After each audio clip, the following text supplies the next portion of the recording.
और सीधे चलेंगे यूपी विधानसभा बजट सत्र में। पहचान देते हैं, अच्छा काम करेंगे सम्मान मिलेगा। एक भी व्यक्ति यहां के नाम पे गलत काम करेगा, यहां की सरकार गलत काम करेगी तो उसके यहां पर भले ही हम उस गलत काम को कितना भी सपोर्ट करें, लेकिन बाहर जनता हमें नहीं पहुंचने वाली, इस बात को रखना। और 2017 के पहले उत्तर प्रदेश के अंदर की छवि यही थी। उत्तर प्रदेश के लोगों के सामने परसेप्शन का जो संकट खड़ा किया था, पहचान का जो संकट खड़ा किया था, वह उन्हीं दुष्प्रवृत्तियों के कारण खड़ा हुआ था। हम लोगों ने पिछले 8 वर्ष में डबल इंजन की सरकार ने जो उत्तर प्रदेश के परसेप्शन को बदला है, इस परसेप्शन का परिणाम है कि आज उत्तर प्रदेश का वासी कोई भी उत्तर प्रदेश के बाहर जाएगा, देश में जाएगा, दुनिया में जाएगा तो जरूर सम्मान पाएगा। आज उसका कोई अपमान नहीं करता। लोग सम्मान की निगाहों से देखते हैं, लोग सम्मान की निगाहों से देखते हैं। महाकुंभ का जो विरोध कर रहे हैं की मजबूरी है, तो करेंगे, उपहास उड़ाएंगे, क्योंकि उन्होंने तब भी उपहास उड़ाया था जब कोरोना जैसी महामारी से हम जूझ रहे थे। 24-25 करोड़ जनता को हम लोग जब बचाने की कवायद कर रहे थे, प्रधानमंत्री मोदी जी के नेतृत्व में कोविड प्रबंधन का एक बेहतरीन उदाहरण प्रस्तुत कर रहे थे, तब भी वे उपहास उड़ा रहे थे। कोविड के बारे में, ट्रीटमेंट के बारे में, वैक्सीनेशन के बारे में अपने आप चुपचाप वैक्सीन लगा लिए और दूसरों को कहते थे कि वैक्सीन मत लगाओ। वैक्सीन को कहते थे बीजेपी वैक्सीन है। वैक्सीन के बारे में भी इस प्रकार की चर्चाएं होती थी। और महोदय यही नहीं, जब 500 वर्षों का इंतजार समाप्त हुआ, अयोध्या में रामलला में भगवान राम के भव्य मंदिर के निर्माण का कार्यक्रम संपन्न हुआ, तब भी उन्होंने विरोध किया। अयोध्या में राम मंदिर का विरोध, यानी माननीय उच्चतम न्यायालय के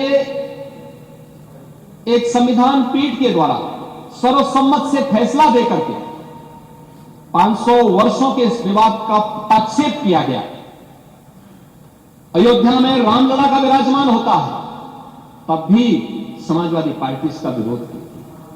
और मेरी इच्छा थी, हार्दिक इच्छा थी कि महाकुंभ के आयोजन के दौरान एक दिन हम ज्वाइंट सेशन प्रयागराज में ही क्यों न करें, लेकिन मुझे मालूम था कि समाजवादी पार्टी फिर इसका विरोध करेगी, क्योंकि समाजवादी पार्टी कोई अच्छे काम का तो कभी समर्थन नहीं कर सकते। नहीं, देखिए, हमने अयोध्या में राम जन्मभूमि दर्शन करने के लिए जब इसी सदन में प्रस्ताव आप लोगों ने दिया, आप लोगों ने प्रस्ताव दिया, तो आपके प्रस्ताव पर अध्यक्ष जी ने सहमति दी, दोनों सदनों के सभी सदस्य जाने को तत्पर हुए, समाजवादी पार्टी वॉकआउट कर गई। नहीं, आपका नहीं भाई, शिवपाल जी तो नहीं जा पाते, शिवपाल जी का तो रास्ता नहीं है, वो चच्चू तो जो है यहां से पश्चिम की तरफ जाते हैं। ओह, हम तो कह रहे हैं सबके हैं, हमने तो इसीलिए कहा सब लोग चलिए, लेकिन आप लोगों ने विरोध कर दिया। मोना जी गई थी और भी माननीय सदस्य गए थे, लेकिन मेरा यह कहना है, इसीलिए प्रयागराज के बारे में हम लोग ज्वाइंट सेशन से अपने आप को दूर रखेंगे। नहीं, छोड़िए, जाने दीजिए, जिसकी मर्जी आएगी जाना चाहेगा, जिसकी मर्जी आएगी नहीं जाना चाहेगा। मैं तो अध्यक्ष जी से कहूंगा कि एक दिन जरूर रखें मान्य सदस्यों के लिए कि प्रयागराज में जाकर के आस्था की डुबकी लगा लो। बहुत सारे सदस्य इसका इंतजार करें और ऐसे बहुत सारे सदस्य इसका इंतजार करें और जाना चाहिए, क्योंकि देश आ रहा है, दुनिया आ रही है। आप मुझे बताइए, आज 56 करोड़ से भी श्रद्धालुओं ने अब तक वहां पे आस्था की डुबकी लगाई है। अगर मैं भारत के अंदर देखूं, 140 करोड़ की आबादी में 110 करोड़ सनातन धर्मावलंबी है। कुछ और भी मिला लेते, मान के चलिए कि हर एक परिवार में 4 सदस्य होंगे, तो हर परिवार के 2 सदस्यों ने अब तक वहां डुबकी लगाई है। तो ये लोग क्यों वंचित रहेंगे?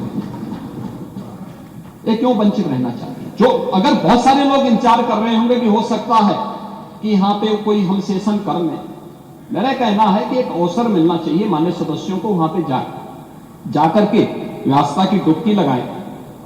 बहुत है, इसके बारे में बहुत सारे दुष्प्रचार किए गए और बहुत सारी चीजें उन पर मैं भी उसी पे मैं चर्चा करूंगा। लेकिन मैं इससे पहले महाकुंभ के आयोजन के बारे में जो व्यवस्थाएं बनाई गई और मैं उसकी तुलना भी करना चाहूंगा कि कैसे वहां पर उस आयोजन के साथ हमारी सरकार को जुड़ने का अवसर मिला और पिछली सरकारों के समय क्या हुआ था।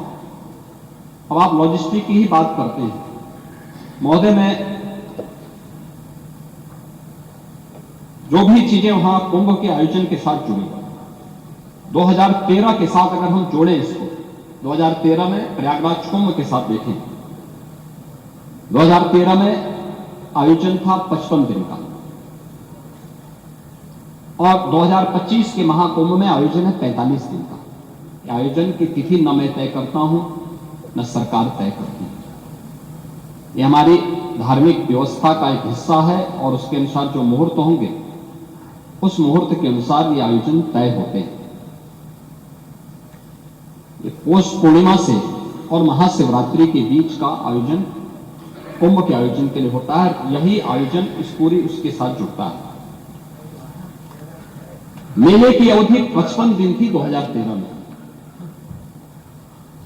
और इस बार यह अवधि है 45 दिन की। 2013 में कुल जो क्षेत्रफल था यह 1936 हेक्टेयर का था, यानी अगर हम इसको एकड़ में देखेंगे तो यह मुश्किल 5000 एकड़ का भी नहीं होता है। और इस बार हम लोगों ने इसको बढ़ाया है लगभग 10,000 एकड़ से अधिक क्षेत्रफल में महाकुंभ के आयोजन को हमारी सरकार आयोजित कर रही है। 2013 में 14 सेक्टर में था, इस बार यह आयोजन है 25 सेक्टर में। पार्किंग का स्पेस जो आपके पास था उस समय कुल 635 हेक्टेयर में आप लोगों ने पार्किंग की सुविधा दी थी और इस बार हम लोगों ने पार्किंग की सुविधा दी है 1850 हेक्टेयर में, केवल पार्किंग की सुविधा दी, यानी 5000 एकड़ से अधिक क्षेत्रफल में केवल पार्किंग की सुविधा दी है। 2013 में प्रयागराज सिटी के अंदर हमारे पास एक अवसर होता है कि इस प्रकार के आयोजन सिटी के एक निश्चित डेवलपमेंट के प्लान को भी आगे बढ़ाएं।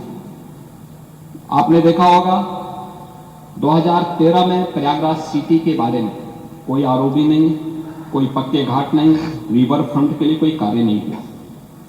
लेकिन हमारी सरकार को यह सौभाग्य जाता है कि 2019 में हमने 9 आरओबी और 6 अंडरपास बनाए थे और 2025 में हमारी सरकार ने जो पैसा वहां खर्च किया उसमें प्रयागराज सिटी के अंदर 14 फ्लाईओवर बनाए हैं, 14 नए फ्लाईओवर बनाए हैं, 9 उसमें पक्के घाट बनाए हैं, 7 रिवर फ्रंट रोड का निर्माण किया गया है। अस्थायी घाट 2013 में केवल 4 किलोमीटर का था, इस बार जो अस्थायी घाट बने हैं वह 12 किलोमीटर का बनाया गया।